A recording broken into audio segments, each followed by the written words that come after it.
Генетски модифицирани бактерии го претвораат јаглеродниот диоксид во органски соединенија. Генетските модифицирани бактерии го претвораат јаглеродниот диоксид во органски соединенија. Познато е дека бактериите учествуваат при процесот на ферментација на лактозата при преработка на алкохолни пијалоци. Сега научниците од Северозападниот универзитет во Евастон, САД и компанијата Lanza Technologies САД користеле бактерии за разградување на јаглеродниот диоксид за да направат индустријски органски соединенија.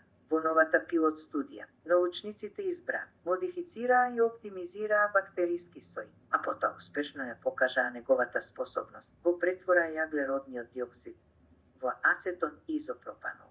Не само што овој нов процес на ферментација на газ ги отстранува стакленичките гасови од атмосферата, туку исто така ја избегнува употребата на фосилни горива, кои вообичаено се потребни за производство на ацетон изопропанол. По спроведувањето на анализа на животниот циклус, тимот од научници откри дека ваквиот процес може да ги намали емисиите на стакленички гасови за 160% во споредба со конвенционалните процеси. Студијата беше објавена на 21 февруари 2002 година во списанието Nature за брзаната климатска криза, во комбинација со брзиот раст на населението.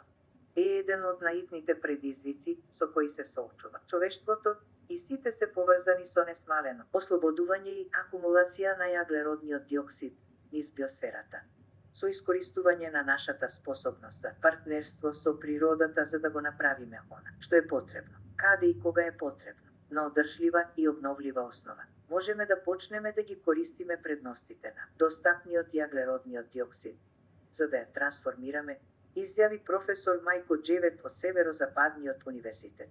Джевет е професор по хемиски и биолошки инженеринг на Факултетот за инженерство во Северозападен Меккормик и директор на Центарот за синтетичка биологија. Тој и Мајко Копка и Чинглија. Двајцата научници во Lanza Tech ја воделе оваа студија. Основните индустријски и платформски органски соединенија. Ацетонот изопропанолот се наоѓаат речиси насекаде.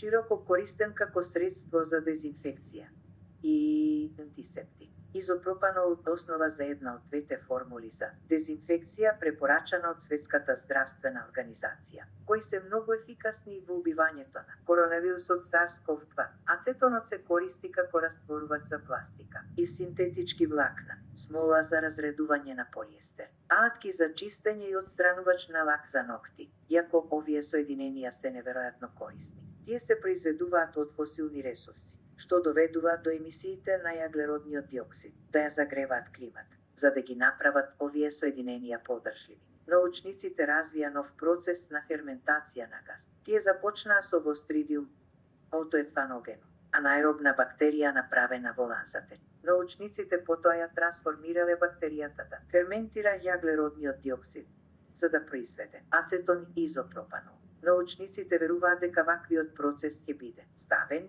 и во индустријски размер. Пристапот може потенцијално да се примени и за создавање модернизирани процеси за генерирање на други соединенија. Ова откритие е голем чекор напред во избегнувањето на климатска катастрофа. Денес повеќето од нашите хемикали доаѓаат исклучиво од новите фосилни ресурси како нафта, природен газ или јаглен. Развиените процеси за производство на ацетон и изопропанол ќе го забрзаат развојот на други нови производи со затворање на циклусот на јаглеродниот диоксид до нивната употреба во повеќе индустрии, изјави професор Дженифер Холмгрен, извршен директор на Lanza Tech. Автор Иван Ефтимов.